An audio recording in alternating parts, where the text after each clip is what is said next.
Hey, we're rolling. Hey, hey, didn't see you there. I'm Delegate Pat Young, Chair of the Baltimore County Delegation and Representative for District 44B. Welcome back to the Fireside for our Pat's Fireside Chats, first Gubernatorial Series, where we've been interviewing candidates for Maryland Governor, who you'll be electing in 2022. We've been asking the hard-hitting questions and providing you information that's timely and also under budget. But don't let me tell you. Why don't you just sit back, relax, and take in some information directly from the source. Roll the clip. Welcome back to another one of Pat's Fireside Chats, the gubernatorial edition. Today, I am interviewing Maryland gubernatorial candidate Tom Perez, who also used to be the Federal Secretary of Labor under President Obama. Sir, welcome. Thank you for joining us. It's great to be with you, Delegate Young. So I wanted to ask you, do you remember when you were the Secretary of Labor? Yeah, kind of. And do you remember that first time we met at an Orioles game in Baltimore? Well, I remember going there with Chairman Clippinger, and he had a friend there. That was me. Oh, okay, nice to meet you. Moving on, please tell me and folks that are watching, what made you decide to run for governor?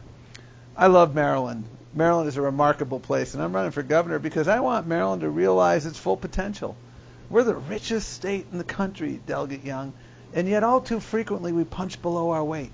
I'm running because I've spent my entire career fighting for jobs and fighting for justice, economic justice, racial justice, climate justice. And I want to make sure that every youngster in every zip code has strong schools. I want to make sure that we have safe streets everywhere. I want to make sure that we continue to grow our economy and build an economy that works for everyone, not just a few at the top. I want us to be a leader on climate change. And you know what? I want to make sure that we become the first state in the country where every single person has access to health insurance. We can do all this. I had the privilege of working at a local level on the Montgomery County Council, working as Martin O'Malley's labor secretary. I spent over a dozen years at the Justice Department fighting predatory lenders, prosecuting police misconduct cases, building an America where we realize our true ideals. The Labor Department has 17,000 employees, 20 or so different agencies within it. I understand how to get things done. We need a leader who's not only someone who can articulate a bold, inclusive vision, but a leader who can get things done day one, who doesn't need that on-the-job training, who understands that if you lose your job, you can't wait 7 months to get your unemployment check. That's what's happening now. Making government work, expanding opportunity. That's been my life's work, and that's why I'm running for governor. Now, you mentioned a lot of different policies, but Smith Island cake, for or against? Oh, undeniably for. So other than serving on the Montgomery County Council, what other work in Maryland have you done and that you'd like folks to know about? Well, I've been proud to serve as Martin O'Malley's Secretary of Labor Licensing and Regulation, and I served during the Great Recession, and we had to take on the foreclosure crisis. Wall Street was wreaking havoc on communities across this state, and I helped lead an effort to pass very far-ranging protections for people who were confronting foreclosure. We built a big table.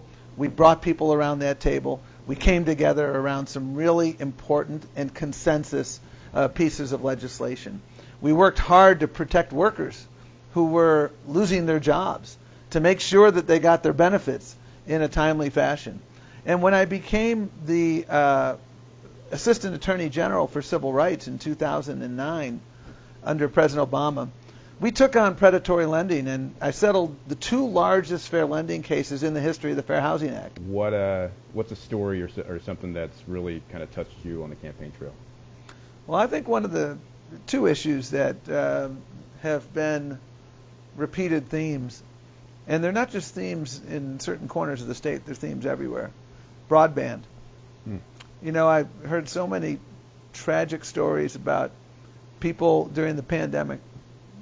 Salisbury was one example. They wake up in the morning, they hop in their folks' car, they drive to an office park, they park as close as possible to the building as they can, and they're trying to access the internet so their kids can go to Zoom school.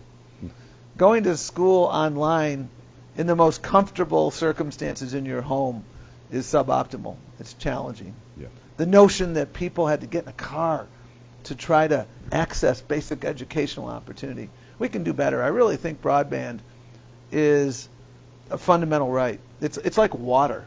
Yeah. It should be an essential, accessible, affordable public utility. And secondly, I've heard so many people talking about the opioid epidemic. We had a record number of deaths last year. A record number of deaths. I remember talking to the mayor of Hagerstown. She ran for office because she lost one of her best friends to the opioid epidemic. The opioid epidemic has touched me in a very personal way, my family.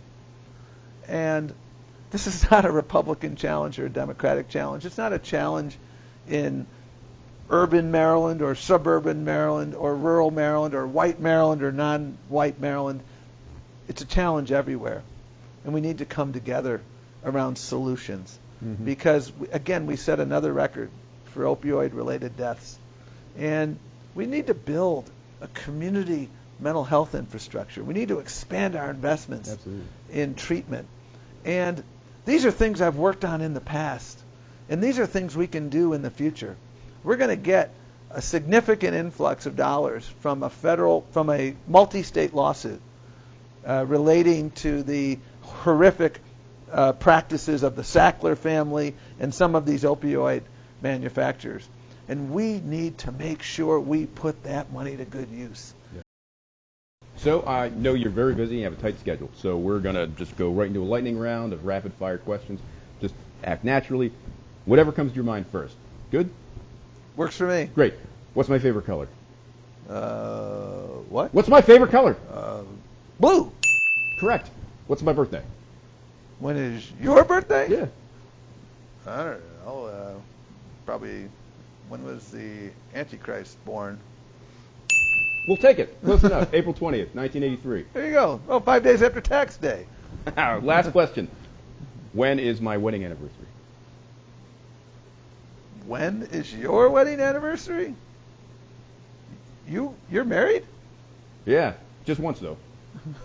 Well, one thing in common, I'm sure we both married up. That's true. Yeah, she's a saint. Secretary Perez, I really can't thank you enough for taking the time to join us on this first gubernatorial series of Pat's Fireside Chats. It's been an honor and a privilege to hear from you. Thank you. Well, it's been an experience, shall we say. Quite an experience. That's a wrap.